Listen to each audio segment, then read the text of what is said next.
طیب بلوچ یہ تھوڑی ڈیٹیلز تو میں نے دے دی ہیں، لیکن آپ مجھے بتائیے کیا سماعت میں کیا کارروائی رہی اور اٹارنی جنرل نے کیا دلائل دیے اپنے؟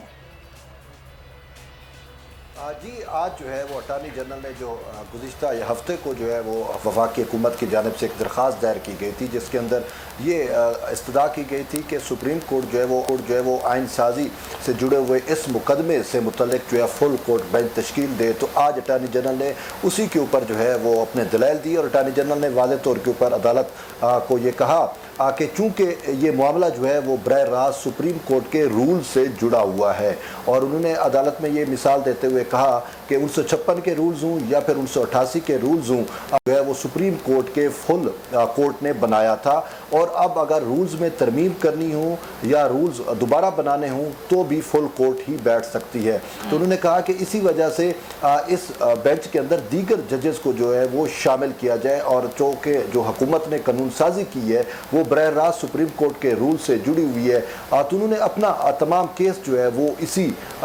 سپریم کورٹ کے رول سے متعلق معاملے کے اوپر جو ہے وہ بلڈ کیا، اور ساتھ ساتھ انہوں نے جو ہے وہ عدالتی نظیروں کا بھی مثال دیا۔ انہوں نے کہا کہ ماضی میں جب اس طریقے سے کوئی آئین سازی سے متعلق یا پارلیمان کی سپر میسی سے متعلق کوئی کیس آتا رہا تو اس پر بھی فل کورٹ بینچ تشکیل دیے جاتے رہے ہیں۔ تاہم انہوں نے ایک بات یہ بھی کہی کہ سابق چیف جسٹس افتخار چودھری کا جو معاملہ تھا اس پر بھی جو ہے فل کورٹ بینچ تشکیل دیا گیا تھا، اور ساتھ انہوں نے جسٹس قاضی فیض عیسیٰ کے کیس کا حوالہ دیا کہ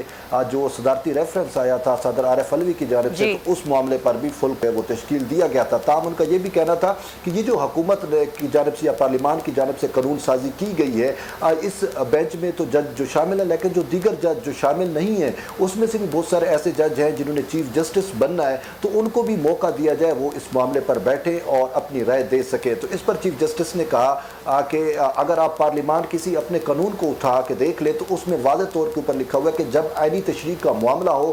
تو پھر 5 رکنی بینچ جو ہے وہ اس پر معاملے پر سماعت کر سکتا ہے۔ تو انہوں نے کہا کہ آپ دیکھ لیں کہ حکومت اور پارلیمان جب اس حوالے سے 5 رکنی بینچ پر اطمینان کا اظہار کر رہی ہے تو یہاں پہ آپ اپنی گنتی دیکھ لیں کہ آپ بالکل ایسے ہی کہا طیب، لیکن آپ مجھے بتائیے، ہمارے ناظرین کو بتائیے کہ لاسٹ ٹائم بھی کہا گیا تھا کہ جو پارلیمانی کارروائی تھی جب یہ ایکٹ آپ نے پیش کیا منظور کیا تو اس کے منٹس دیں کارروائی کے حوالے سے بتائیں، تو وہ اس پر کیا جواب دیا تھا اٹارنی جنرل نے؟ جی اٹارنی جنرل پاکستان کی جانب سے تو یہ کہا گیا کہ میں نے اسپیکر قومی اسمبلی کو لکھا ہے، لیکن ابھی مجھے وہ ریکارڈ نہیں ملا، تو جب ریکارڈ ملے گا تو وہ میں جمع کرا دوں گا۔ لیکن آج ذرائع سے یہ خبریں بھی چلتی رہی ہیں کہ پارلیمان کی کارروائی کا ریکارڈ دینے سے جو ہے وہ حکومت نے انکار کر دیا ہے۔ تاہم اٹارنی جنرل کو حکم ضرور تھا کہ اس نے آج جو ہے وہ پارلیمانی کارروائی کا ریکارڈ جمع کرانا تھا، لیکن اٹارنی جنرل نے یوں کہہ کے کہا کہ مجھے وقت دے دیا جائے تو میں آئندہ سماعت پر جو ہے وہ ریکارڈ جمع کرا دوں گا۔ تو اس پر آج بھی جب سماعت کنکلیوڈ ہوئی تو سپریم کورٹ نے پھر سے کہا کہ آپ نے آئندہ سماعت تک ہر صورت میں جو ہے وہ پوری کارروائی کا جو ہے وہ ریکارڈ سبمٹ کرانا ہے۔ تو اٹارنی جنرل نے کہا ٹھیک ہے، میں کوشش کروں گا کہ ریکارڈ جو ہے وہ سبمٹ کرا دوں۔ ٹھیک ہے، یہ ساری صورتحال رہی ہے، اس طریقے سے ہمارے نمائندے میں بتا رہے ہیں۔ اگر آپ کو یہ ویڈیو پسند آئی ہے تو سبسکرائب کریں اور بیل آئیکن پر کلک کریں۔ ہوائے نفس کی ہے حکمرانی، لٹیرا کر رہا ہے پاسبانی۔ بول نیوز کے مارکیٹنگ ہیڈ آکاش رام تاحال لاپتہ، تفتیشی ادارے جواب دینے سے قاصر، اہل خانہ پریشان، بیٹے کی جدائی میں ماں غم سے نڈھال۔ جو بچو ہندو پر آئے تھے جو کو پاکستانی مکھے مہربانی کرے پنجو آکاش واپس کیو۔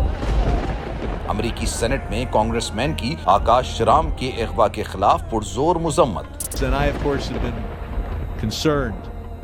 about some of the terrible disappearances, some of the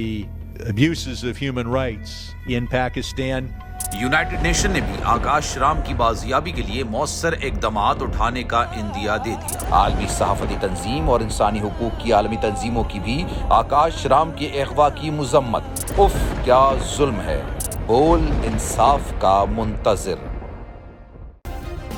subscribe کریں اور بیل دبائیں تاکہ کوئی خبر رہ نہ جائے۔